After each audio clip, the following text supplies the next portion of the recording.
Bienvenidos a un programa más de la serie. Hoy en adelante, la chef Maritza Paz presenta lo mejor de la comida peruana en su restaurante Huesalis. También el escritor Luis Urrea visita Milwaukee con su nuevo libro Queen of America, y el activista LGBT hondureño Pepe Palacios denuncia violaciones a los derechos humanos del nuevo gobierno de su país. Maritza Paz es una chef de origen peruano que llegó a Wisconsin para proveer asesoría en el manejo de restaurantes, pero decidió quedarse en nuestra ciudad y abrir un restaurante en Huesalis, y desde ahí su principal objetivo es difundir la comida peruana. Johnny Muñoz fue a entrevistarse con ella y esto es lo que nos preparó.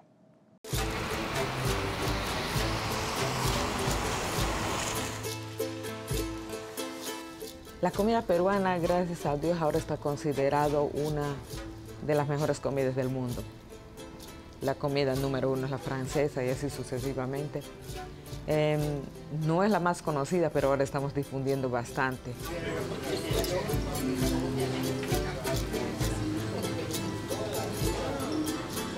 Tenemos la mezcla de sabores, tenemos mucha influencia, tanto de los incas, tanto de la influencia africana que entró en mi país, tanto la influencia japonesa que entró, la francesa, la española. Es una mezcla italiana, es una mezcla de todas las culturas, han puesto un poquito, y tenemos por eso la diversidad de sabores que tenemos.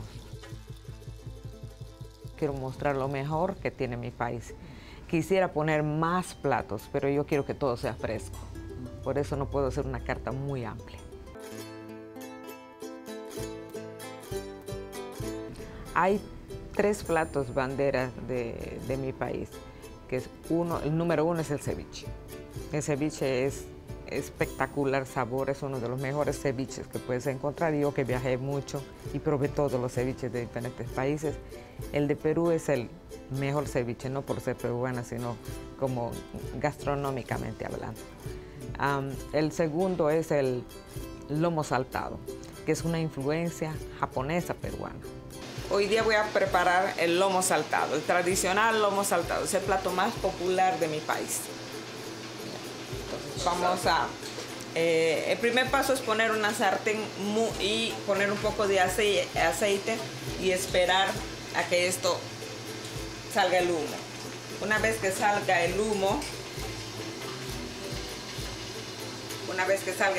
recién se puede echar la carne. Vamos a echar la carne que ya está aderezada con ajos y sal, y se pone a flambear.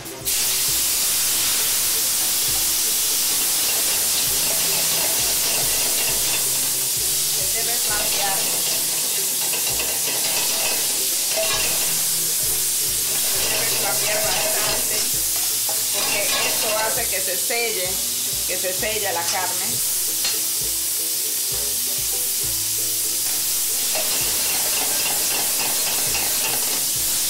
Este plato se puede hacer en restaurantes porque esto no permite que hacer en una casa normalmente. Normalmente en una casa lo pueden hacer sin flambear, que sale también rico el sabor. Se agrega un poco de cebolla. Se sigue flambeando.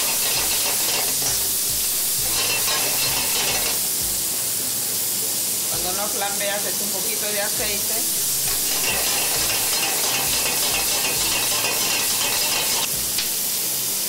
Se agrega los tomates.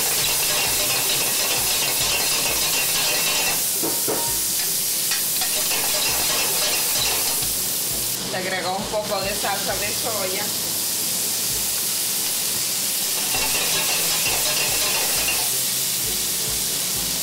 Vino.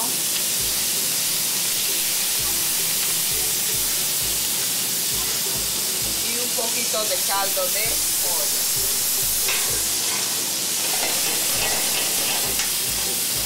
Este es el famoso lomo saltado. También se le puede dar un toque de, ¿sabes qué quiere? Cilantro, o también le pueden echar perejil. Ahora, esto se sirve acompañado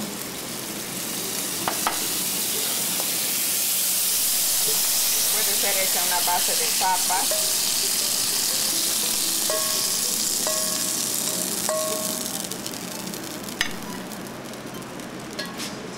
Esto es el famoso lomo saltado. Muchas de las personas, de mis compatriotas, cometen el error de poner restaurantes sabiendo cocinar en su casa, y restaurantes otra experiencia, es totalmente diferente. Es por eso que abren y cierran los restaurantes, porque lo principal en un restaurante es el chef o el cocinero, que sabe, que vive su experiencia. Un cocinero regular generalmente trabaja por un sueldo, porque necesita trabajar, porque ha aprendido eso. Pero un chef es su pasión. Así un plato valga $4, me gusta decorar. Creo que es una pequeña obra de arte, mostrar parte de mi personalidad en cada plato.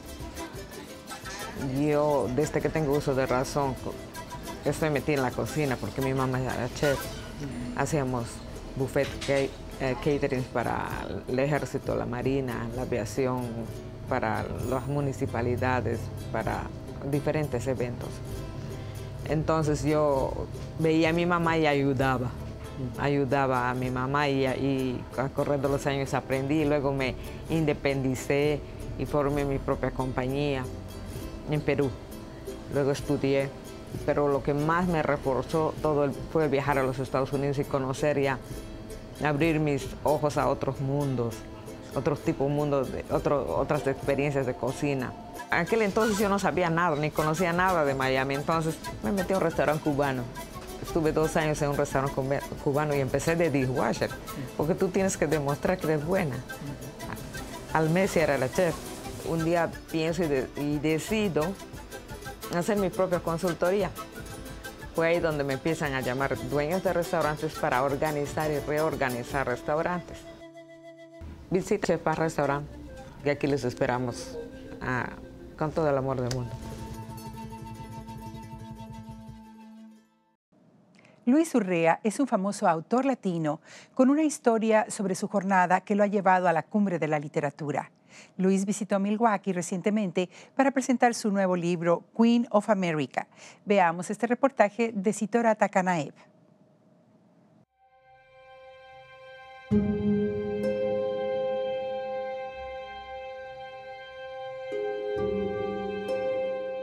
Everything about my writing career had been against the odds. Movie extra, cartoonist, toilet scrubber, donut cook. Yeah, I'm a professor now. It's pretty cushy, you know. It's a nice job.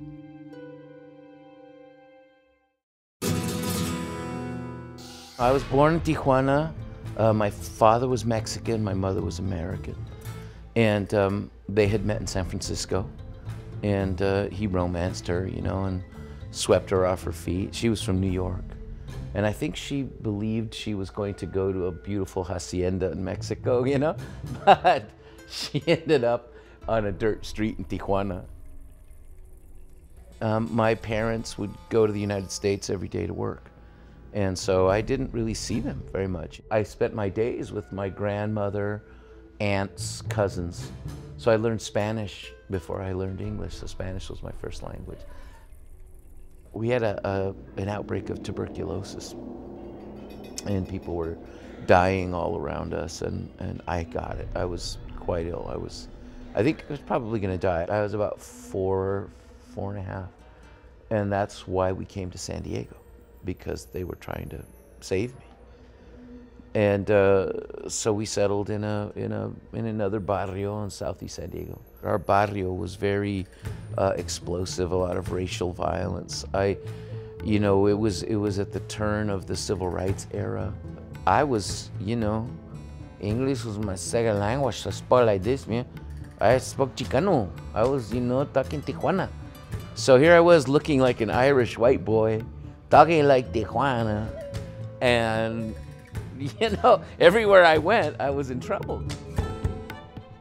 At the end of 4th grade, we left the sort of border-oriented part of town and moved up north to a little white working-class suburb.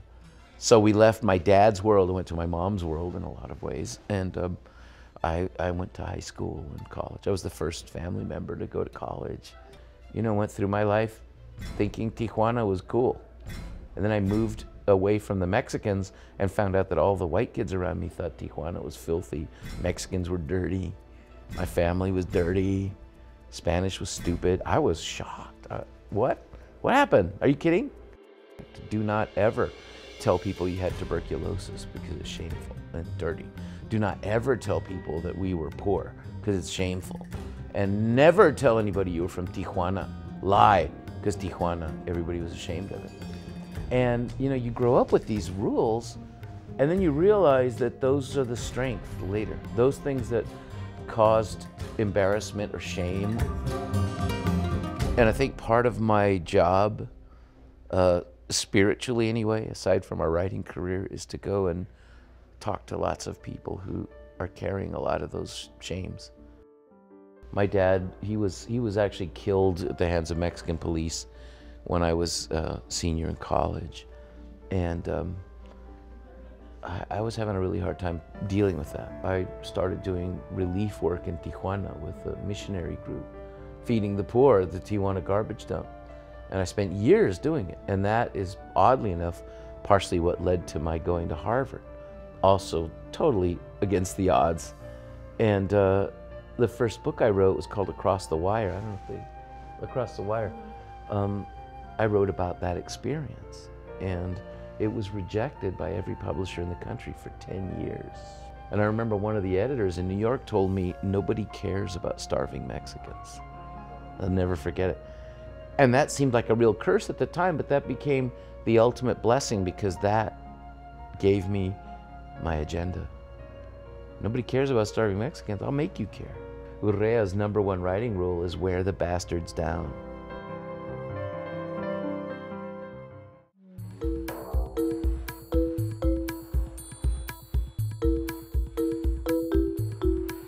In addition to The Devil's Highway, one of his nonfiction works, being a finalist for the Pulitzer Prize, Luis has received a Lannan Literary Award, a Christopher Award, an American Book Award, and a Western States. We've been hoping to host Luis Alberto Urrea since the day we opened, probably.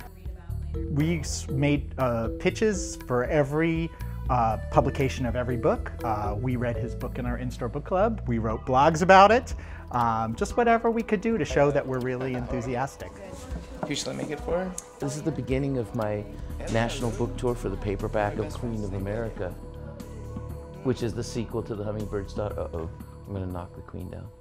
And it's the story of my great aunt, who was known as the Mexican Joan of Arc, the Saint of Cabora, La Santa de Cabora, Teresita Urrea.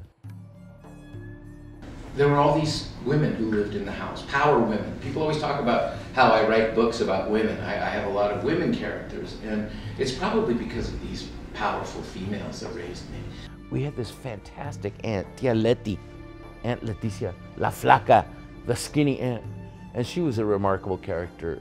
She'd gone blind, and she was always squinting and smoking. And she loved scaring us, and she'd tell us these ghost stories. And we would gather in this house in Tijuana. No heat, cold, dark. And they used to have, I don't know if you remember these kerosene tower heater. It had green glass, orange flame, so it made this really ghastly light, ghastly shadows, and it made a continual roar in the background. We were all gathered one year, and she came, and you've got to imagine this pitch black room with this roar, and suddenly her face appears above the heater, lit from below, with a squinty eye. But in the midst of all that storytelling, she starts telling me about this aunt, you know. You have a Yaqui Indian aunt. I said, I do, yes. And she heals the sick, you know. And she can raise the dead out of the grave and bring them back to life. And she can fly, cabron. So I grew up with those stories, and then I went to work as a bilingual TA at a community college in San Diego. And the professor I was working for said, you're the son of the saint, aren't you? And I said, son of the saint? What saint? He said, the saint, the Urrea saint. I said, oh, the flying Yaqui saint. No. I said, that's not true. That's just a folk tale. And he said, oh, it's true. And he had a textbook with a chapter about her. And I Xeroxed it, and I didn't know that was going to begin a lifelong research project. In 1995, I moved to Tucson because I thought if I'm going to write about Yaqui people, I should be near the Yaqui people. They changed my life and they made me experience things and see things I still have no explanation for. I quit a million times, and it was a very difficult process. It was really hard living. So all told, the 2 books took me 26 years to write. And I'll tell you what, if you had told me at the beginning, I would have not done it. It's a lot too much work, you know. So the books meant much more to me than just books, you know. They weren't really career moves so much as the ultimate, I felt, testament of not only my family's soul, but this woman's soul, and maybe, you know, us as people. There are a lot of young folks that are really deeply hurt, really deeply painted by the endless anti-immigrant vibe you see in the country, which often turns into a kind of anti-Latino rant that never lets up, anti-Mexican rant. And that hurts kids, and I just want to tell them, you know, you're beautiful. Your story is beautiful. You're sacred. Your story is sacred.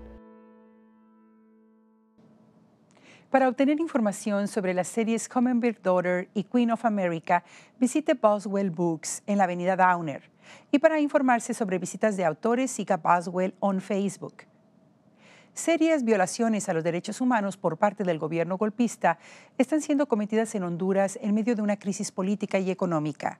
Pepe Palacios, un activista hondureño LGBT, llegó a Milwaukee para denunciar lo que está pasando en su país. También él habló de las condiciones que está enfrentando la comunidad LGBT en Honduras. Mi nombre es José Pepe Palacios, soy de Honduras y bueno, la razón de mi viaje son 2 objetivos básicamente. Uno es un poco contar la historia de del movimiento LGTB, específicamente después del golpe de Estado de 2009. Y también un poco de ver cómo han evolucionado las cosas desde esa fecha, específicamente para la comunidad LGTB. Digamos, hace unos 10 años, casi 11, me empecé a involucrar, a trabajar. Soy ingeniero industrial, o sea que no tenía mi trabajo mucha relación con derechos humanos, pero empecé a trabajar en una organización que promueve y defiende los derechos de la niñez. Y ahí fue donde, con mi regreso a toda la parte de la defensa de derechos humanos, y que se reafirmó todavía más a partir del golpe de Estado. El día del golpe de Estado fue el despertar para mucha gente, pero resurge toda esa lucha a partir del golpe de Estado, o sea, por volver a ver cómo un grupo de personas decide derrocar un gobierno democráticamente elegido por el simple hecho de plantear ciertas reformas sociales que tampoco eran tan radicales, o sea, reformas sociales justas. Entonces, al igual que mucha gente, pues no quedaba nada que ir a la calle y reclamar. Además de activista de derechos humanos, soy parte de la comunidad LGTB. Soy gay y posterior al golpe de Estado nos reunimos un grupo de profesionales LGTB, la mayoría, por no decir todos y todas, con un pensamiento ideológico de izquierda y vimos que era una oportunidad histórica para la comunidad LGTB. El golpe de Estado, además de representar la ruptura del orden. En los 80s, cuando murió ese montón de gente, o sea, las organizaciones que sí eran muy pequeñas, incipientes, pero no se vieron involucradas porque tenían como un objetivo único y era la prevención del VIH, que surgió en esa década.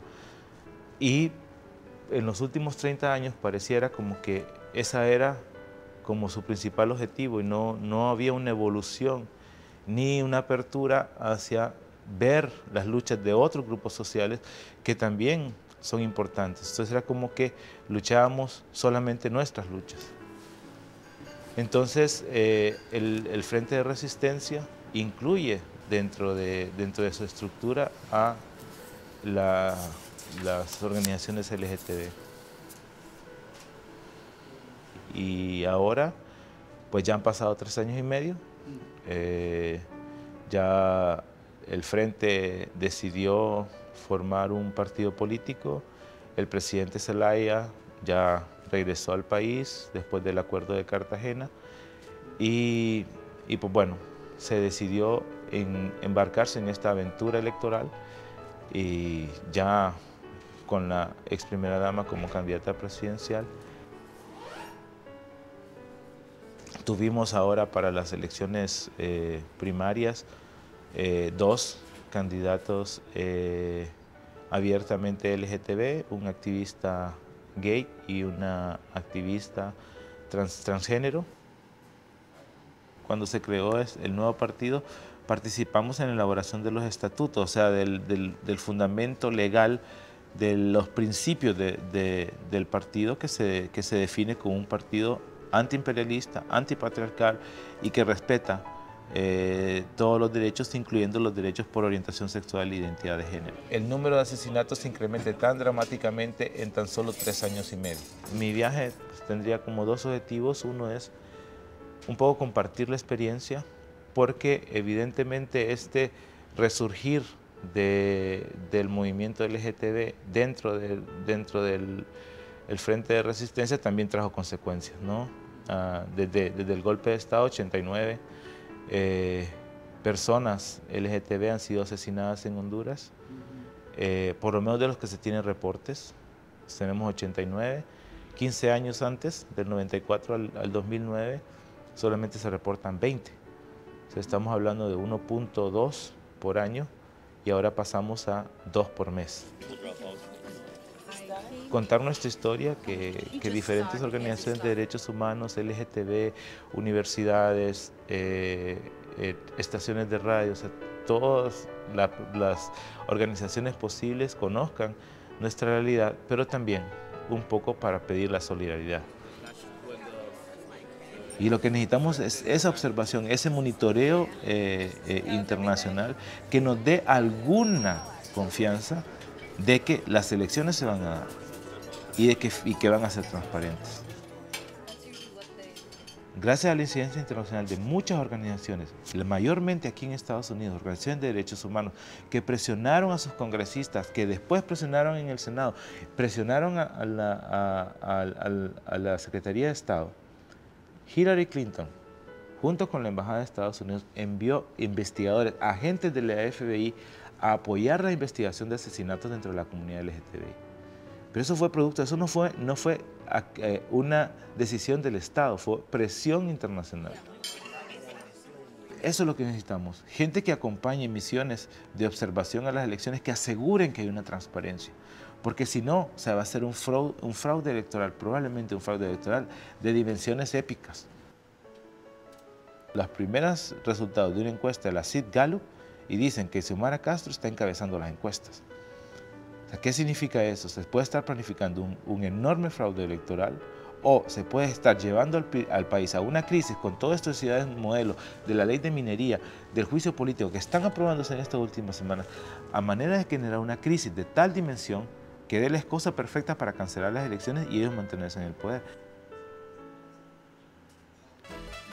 Y al final de un programa más de adelante, por favor déjenos saber sus comentarios en nuestro teléfono 297-7544 o escríbanos a nuestra dirección de correo electrónico en adelante@matc.edu. Y visítenos en nuestro sitio del internet en mptv.org y en Facebook. Sintonícenos en Milwaukee Public Television, canales 10.1 y 36.2, todos los martes a las 6:30 de la tarde, y en canal 36.1 los miércoles a las 12:30 de la medianoche y los domingos a las 5:30 de la tarde. En Wisconsin Public Television WPT 38.2, los martes a las 6 de la tarde y los jueves a la 1 de la mañana. Y en MPTV VME 10.3 los viernes a las 6:30 de la tarde y los domingos a las 8 de la mañana. Soy Patricia Gómez, gracias por acompañarnos.